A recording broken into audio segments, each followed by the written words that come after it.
അമ്മയ്ക്കും തിരുകുമാരനും 1000 നന്ദി. എൻ്റെ പേര് റീത്താമ്മ. ഞാൻ ചമ്പക്കുളത്ത് നിന്ന് വരുന്നു. ഞാൻ 2023 ജനുവരി 23-ാം തീയതിയാണ് ഇവിടെ വന്ന് ഉടമ്പടി എടുക്കുന്നത്. എനിക്ക് സ്വന്തമായിട്ട് നല്ലൊരു ഭവനമില്ലായിരുന്നു. ഒരു മുറിയും ഒരടുക്കളയും മാത്രമേ ഉണ്ടായിരുന്നുള്ളൂ. അങ്ങനെ അടിത്തറ കെട്ടി മണ്ണ് നിറച്ചു. പിന്നെ മുന്നോട്ട് നീങ്ങാൻ ഒരു മാർഗവുമില്ല. പലതവണ ഒരുങ്ങി വരും, പക്ഷേ നടക്കത്തില്ല. അങ്ങനെ 8-9 മാസം മുന്നോട്ട് പോയി. പലരും കാണുന്നവർ ചോദിക്കും, ഇതെന്താ ഇതിങ്ങനെ കിടക്കുന്നത്? നമ്മളൊന്നും മിണ്ടത്തില്ല, നമ്മുടെ കയ്യിലൊന്നുമില്ല, ഒരു മാർഗവുമില്ല. അങ്ങനെ ഞാനിവിടെ വന്ന് ഉടമ്പടി എടുക്കാനായിട്ട് ഇവിടെ ക്യൂവിൽ നിൽക്കുന്ന സമയത്ത് ഒരു ഫോൺ കോൾ എനിക്ക് വരികയാണ്. നിങ്ങളുടെ ഹസ്ബൻഡുണ്ടോ? ഞാൻ പറഞ്ഞില്ല, ഞാനിവിടെ കൃപാസനത്തിലാണ്. നിങ്ങളുടെ ഭവനം പണി എവിടം വരെയായി? ഞാൻ പറഞ്ഞു, ഒന്നും ആയിട്ടില്ല, ഞങ്ങൾക്ക് ഒരു കട്ട പോലും ഇറക്കാനില്ല, അതുകൊണ്ടൊന്നും ആയിട്ടില്ല, അങ്ങനെ തന്നെ കിടക്കുവാണ് എന്ന് പറഞ്ഞു. അപ്പം പുള്ളിക്കാരൻ പറഞ്ഞു, നാളെ നിങ്ങളുടെ വീട്ടിൽ ഒരു 600 കട്ട വരും, നിങ്ങളത് കൊടുത്ത് പണി തുടങ്ങിക്കോളാൻ പറഞ്ഞു. ഞാനങ്ങനെ വീട്ടിൽ ചെന്ന് ഞാൻ പറഞ്ഞ്, ഇന്നണക്കൊരു കോള് വന്നു, ഇങ്ങനെ പറഞ്ഞിട്ടുണ്ട് 600 കട്ട വരുമെന്ന്, അതെൻ്റെ ഒരു സുഹൃത്താണ് എന്ന് പറഞ്ഞു.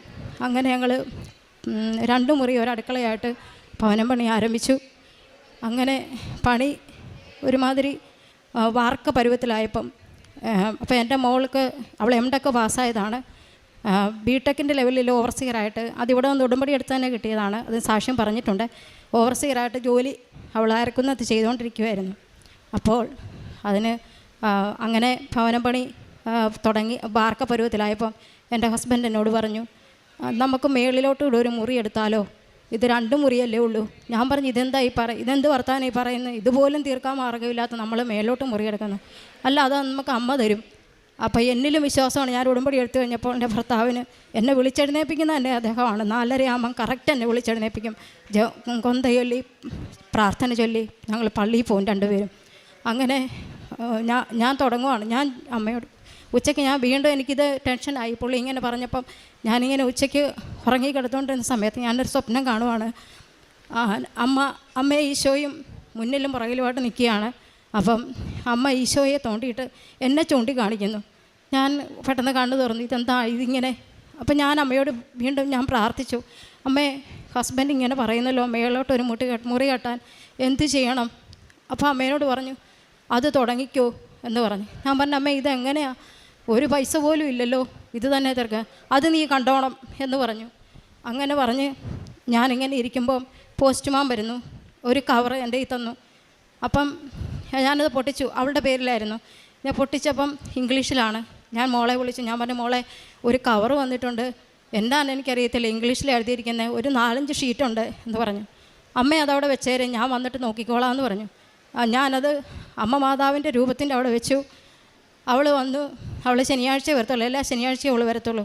ശനിയാഴ്ച വന്നു. അവൾ പൊട്ടിച്ച് നോക്കി, അവൾ തുറന്ന് നോക്കി വായിച്ചിട്ട് അവൾ പറഞ്ഞു, അമ്മേ, ഞാൻ പഠിച്ച M.Tech ലെവലിൽ എനിക്ക് പൊല്യൂഷൻ കൺട്രോൾ ബോർഡിൽ അസിസ്റ്റൻറ്റ് എഞ്ചിനീയറായി ജോലി ലഭിച്ച മെമ്മോയാണ് വന്നിരിക്കുന്നതെന്ന് പറഞ്ഞു.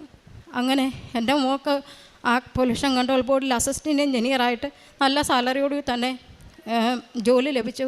അങ്ങനെ ഒരു മുറി മേലോട്ടെടുക്കാനായിട്ട് ഇരുന്ന ഞങ്ങൾ 2 മുറിയും മേളിലൊരു ഹാളുമായിട്ട് അതിമനോഹരമായൊരു വീട്, ഒരിക്കലും നമുക്ക് പ്രതീക്ഷിക്കാനാവാത്ത ഒരു കുറവുമില്ലാതെ സകല പണികളും തീർത്ത് ഒരു ഭവനം. അതിൻ്റെ ബെഞ്ചരിപ്പ് ഇന്നലെയായിരുന്നു. അത് കഴിഞ്ഞു. അമ്മ മാതാവ് നൽകി ഞങ്ങളെ അനുഗ്രഹിച്ചു. പിന്നീട് എനിക്ക് വലത് ബ്രസ്റ്റിൽ ഒരു മുഴയുണ്ടായിരുന്നു. അതിപ്പം ഞാൻ സാക്ഷ്യം പറയുമ്പോൾ മാത്രമായിരിക്കും എൻ്റെ വീട്ടുകാർ പോലും അറിയുന്നത്. അത് ഈ ഭവന പണിയുടെ ഇടയ്ക്കായിരുന്നുകൊണ്ട് എനിക്ക് പറയാൻ ബുദ്ധിമുട്ടായിരുന്നു. ഞാൻ അമ്മയോട് പറഞ്ഞു, അമ്മേ, ഇത് ഞാൻ വീട്ടിൽ പറയത്തില്ല, ഞാൻ മരുന്ന് വാങ്ങിക്കത്തില്ല, ഞാൻ അമ്മയുടെ ഉടമ്പടി എടുത്ത മോളാ, ഇതൊന്നും എന്നെ ബാധിക്കുന്ന കാര്യമല്ല, ഇത് വരുന്നെങ്കിൽ വന്നോട്ടെ, എനിക്ക് കുഴപ്പമൊന്നുമില്ല, ഞാൻ പറയത്തില്ല, എന്തായാലും ഞാൻ പറയത്തുമില്ല, ആശുപത്രി ഞാനിതുമായിട്ട് പോകത്തുമില്ല, അമ്മ കുറയ്ക്കുന്നെങ്കിൽ കുറച്ച് തന്നാൽ മതിയെന്ന് പറഞ്ഞു. അങ്ങനെ 1 മാസം ഞാൻ തൈലം പുരട്ടി, ഉടമ്പടി തൈലവും ഉപ്പും പുരട്ടി ഞാനിങ്ങനെ പ്രാർത്ഥിച്ചുകൊണ്ടിരുന്നു. അങ്ങനെ ഞാൻ ജോസഫ് അച്ഛൻ്റെ ധ്യാനം കൂടിക്കൊണ്ടിരുന്ന സമയത്ത് അച്ഛൻ പറഞ്ഞു, വലത് ബ്രസ്റ്റിൽ മുഴയുള്ള ഒരാളെ കർത്താവ് തൊട്ട് സുഖപ്പെടുത്തുന്നു എന്ന് പറഞ്ഞു. പിറ്റേ ദിവസം ഞാൻ കുളിമുറി കയറി കുളിക്കാൻ തുടങ്ങിയപ്പോൾ ആ മുഴ അവിടെ കാണാനേ ഇല്ല, ഒരു ശകലം പോലും ഇല്ല അവിടെ. അത് എനിക്ക് അമ്മ സൗഖ്യം തന്ന് എന്നെ അനുഗ്രഹിച്ചു.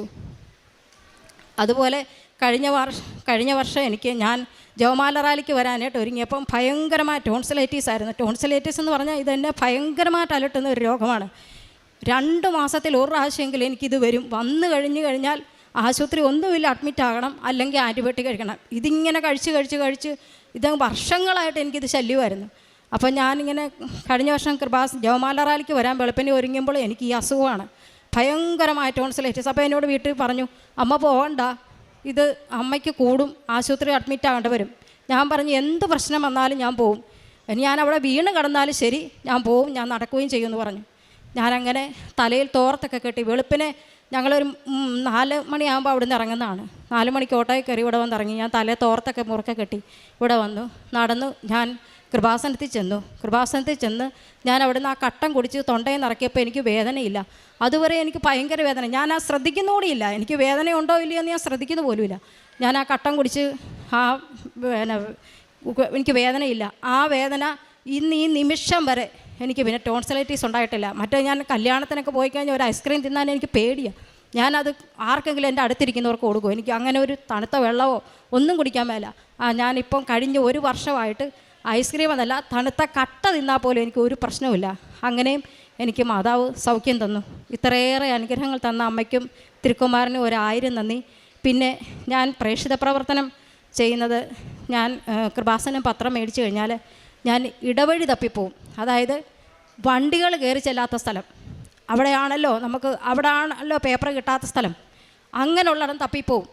അത് ഞാൻ രാവിലെ പോയാൽ എനിക്കറിയാത്ത സ്ഥലമായിരിക്കും, ഊടുവഴികൾ. ആ വഴികളിലൂടെ കയറിയിട്ട് പിന്നെ തിരിച്ചു വരാൻ പറ്റാതെ കുഴങ്ങിയിട്ടുണ്ട്. അങ്ങനെ ഞാൻ ചോദിച്ച് റോഡിൽ വന്നിട്ടുണ്ട്.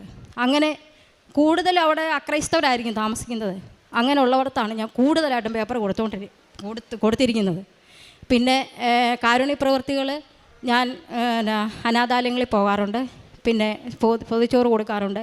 പിന്നെ എൻ്റെ അടുത്ത് വരുന്ന ആർക്കാണേലും എന്ത് സഹായനോട് ചോദിച്ചാലും എന്നാൽ കഴിവതും ഞാൻ ചെയ്തു കൊടുക്കാറുണ്ട്. അങ്ങനെ ഇനി മരണം വരെ ഉടമ്പടിയിൽ തന്നെ ജീവിക്കാനാണ് ഞാൻ ആഗ്രഹിക്കുന്നത്. അമ്മ മാതാവിനും തിരുക്കുമാരനും 1000 നന്ദി.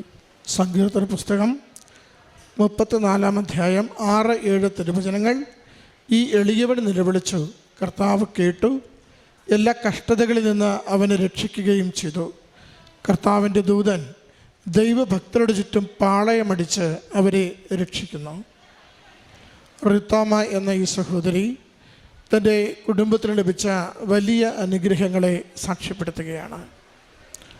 സഹോദരി സാക്ഷ്യം പറഞ്ഞു തുടങ്ങുമ്പോൾ നാം കേൾക്കുന്നുണ്ട്, ഒരു മുറി വീട് വയ്ക്കുവാൻ പോലും നിർവാഹമില്ലാതെ തുടങ്ങിയ ഒരു ഭവന നിർമ്മാണമാണ്. ലൈഫിൽ നിന്നും ആദ്യത്തെ ഗഡു കിട്ടി തുടങ്ങി, അതെങ്ങും എത്തിയില്ല. കുറച്ച് നാൾ കഴിഞ്ഞപ്പോൾ പഞ്ചായത്തുകാർ തന്നെ 2ാമത്തെ ഗഡു പണി എന്തെങ്കിലും എത്തിക്കുവാൻ വേണ്ടി കൊടുക്കുന്നു. എന്നിട്ടും അത് എങ്ങും എത്താതെ കിടന്ന് വലയുന്നു. അത്